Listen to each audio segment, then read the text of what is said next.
মুভির প্রথমেই আমরা সানিকে দেখি। সে গ্রাম থেকে শহরে আসে জব খোঁজার জন্য। সে অনেক ইন্টারভিউ দেয় কিন্তু কোথাও কাজ পায় না।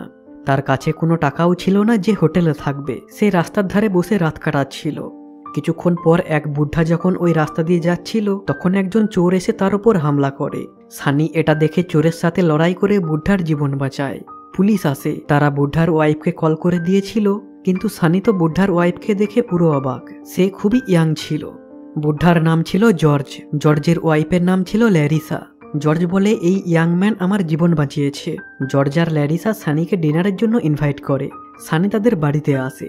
ডিনার করার সময় জর্জ জানতে পারে সানি এখানে কাজ খোঁজার জন্য এসেছে। জর্জ বলে আমার গ্যারেজে একজন কাজের লোকের দরকার, তুমি আমার সাথে গ্যারেজে কাজ করবে? সানি এক কথাতেই রাজি হয়ে যায়। জর্জ সানিকে গ্যারেজের একটা রুমে থাকতে দেয়।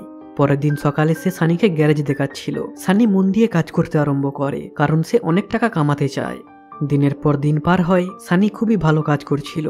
এইদিকে জর্জের ওয়াইফ সানিকে ফুলটু সিগন্যাল দেয়। সে সুযোগ পেলেই সানিকে দেখত। সানিও এটা বুঝতে পারে।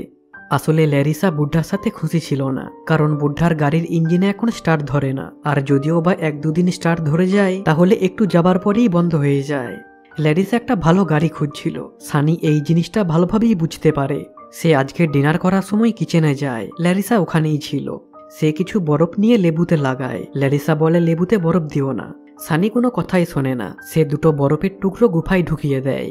ল্যারিসা মুখে মানা করছিল, কিন্তু সেও এটাই চাইছিল।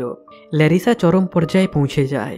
হঠাৎই বুদ্ধা ভিতর থেকে সানিকে ডাকে। সানি কার্যক্রম বন্ধ করে বুদ্ধার কাছে যায়। রাতে ল্যারিসা বা সানির কথাই ভাবছিল। এইদিকে সানির অবস্থাও সেই একই। পরের দিন জর্জ গাড়ির পার্টস কেনার জন্য শহরের বাইরে যায়। সানি আর ল্যারিসা ভালো সুযোগ পেয়ে যায়। সানির হাতে কালি লেগেছিল। ল্যারিসা কোনো কিছুই মানে না। তারা জোরদার কাহিনী আরম্ভ করে।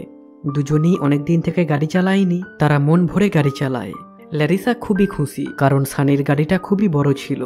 যাই হোক, তারা কাহিনী শেষ করে। কয়েক ঘন্টা পর বুদ্ধাও ফিরে আসে। সে ল্যারিসাকে খুবই ভালোবাসতো। তাকে একটা গাড়ি গিফট করে।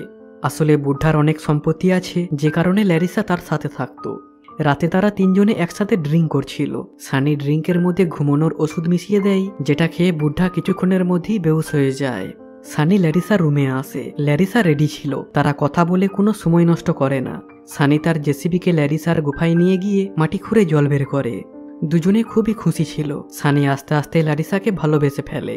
পরের দিন বুদ্ধা সানিকে বলে সে এখানে একটা প্রজেক্ট বানাবে, যেখান থেকে কয়েক কোটি টাকার ইনকাম হবে। সানি বুঝতে পারে বুদ্ধা অনেক টাকার মালিক।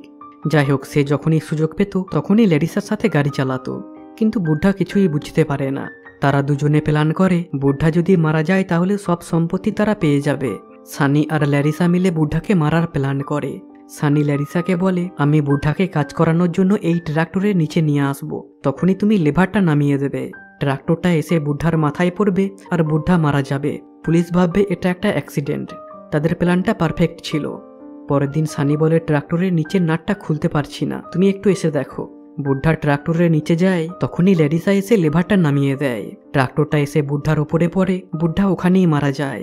সাথে সাথে সানির একটা হাত চাপা পড়ে গিয়েছিল। ল্যারিসা সানিকে সাহায্য করতে আসে, কিন্তু সানি বলে তুমি এখান থেকে শপিং করতে চলে যাও, আমি পুলিশকে ফোন করছি। ল্যারিসা শপিং করতে চলে আসে। কিছুক্ষণ পর পুলিশের ফোন আসে যে তোমার হাজবেন্ড মারা গেছে।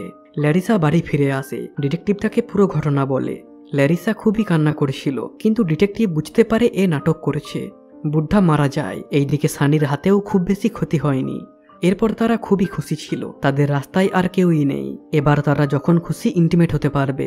এইদিকে ডিটেকটিভ বুঝতে পারে এরা দুজনেই প্ল্যান করে বুদ্ধাকে মেরেছে। সে দিনে রাতে এদের উপর নজর রাখছিল। ডিটেকটিভ দেখে এদের দুজনের মধ্যে তো কাহিনী চলছে। এইদিকে ল্যারিসা আর সানি মিলে বুদ্ধার সেই প্রজেক্টের উপর কাজ করতে আরম্ভ করে। তারা খুবই হ্যাপি ছিল। তারা যেটা চেয়েছিল সেটাই হয়েছে। কিন্তু ডিটেকটিভ সানিকে ডেকে পাঠায় আর বলে ওটা কোনো অ্যাক্সিডেন্ট ছিল না, লিভারটা কেউ তো নামিয়েছিল। আমি জানি এটাতে তোমাদের দুজনের হাত আছে, তোমরা জেল যাওয়ার জন্য রেডি হয়ে যাও। কিন্তু পুলিশের কাছে কোনো প্রমাণ ছিল না, যে কারণে তারা কাউকে গ্রেপ্তার করতে পারে না। এইদিকে ল্যারিসা যখন জানতে পারে পুলিশ তাদের উপর সন্দেহ করছে, তখন সে সানিকে মিথ্যা করে বলে আমি প্রেগনেন্ট, আমি জেলে যেতে চাই না, আমি চাই না আমার বাচ্চা জেলে বড় হোক। সানি খুবই স্যাড হয়ে যায়। সে বলে তোমাকে জেলে যেতে হবে না, আমি সবই সামলে নেব। সানিও চায় না তার বাচ্চা জেলে বড় হোক। সে পরের দিন পুলিশ স্টেশনে গিয়ে বলে আমি বুদ্ধাকে মেরেছি ওর সমস্ত সম্পত্তি পাওয়ার জন্য। পুলিশ তাকে অ্যারেস্ট করে। সানি জেল হয়ে যায়। সানি ভাবে আমি জেলে আছি, কিন্তু ল্যারিসা তো বাইরে আছে, ও আমার ছেলেকে বড় করবে। কিন্তু সানি জানতো না ল্যারিসা তাকে মিথ্যা বলেছিল, সে প্রেগনেন্ট নয়। সানি যাতে সব দোষ নিজের ওপর নিয়ে নেয়, সে কারণে ল্যারিসা এই নাটকটা করেছিল। ল্যারিসা হয়ে যায় বুড্ঢার সব সম্পত্তির মালিক। সে সফলভাবে বুড্ঢার প্রজেক্টটা চালাতে আরম্ভ করে। আসলে সে বুড্ঢাকে মারার জন্য সানিকে ভালোবাসার জালে ফাঁসিয়েছিল। বুড্ঢা মারা যায়, সানি জেলে চলে যায়, আর ল্যারিসা হ্যাপি হ্যাপি তার জীবনটা কাটাচ্ছিল।